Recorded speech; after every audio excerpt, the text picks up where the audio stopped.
રાજકોટના ધોરાજીથી મહત્વના સમાચાર સામે આવી રહ્યા છે। ધોરાજીના વેગડી ગામ નજીક જીઆઈડીસીમાં પ્લાસ્ટિકના કારખાનામાં આગ લાગવાની ઘટના સામે આવી છે।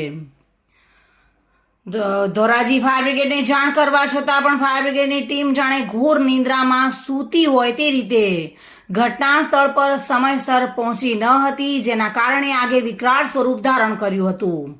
માલિકના જણાવ્યા અનુસાર કારખાનામાં પ્લાસ્ટિક બળીને ખાખ થઈ ગયું છે, જેના કારણે મોટું નુકસાન થયાનું અનુમાન પણ લગાવવામાં આવી રહ્યું છે।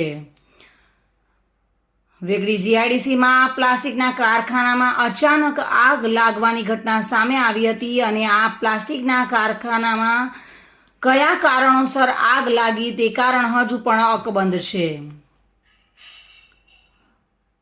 અને ત્યારબાદ ધોરાજી નગરપાલિકા ફાયર ફાઈટરની ઘટના સ્થળ પર ટીમ પહોંચી હતી અને આગને કાબુ લેવાના પ્રયત્નો હાથ ધર્યા હતા। જોકે ત્યાર સુધી માલિકના જણાવ્યા અનુસાર મોટું નુકસાન થવાનું અનુમાન જણાવવામાં આવ્યું હતું।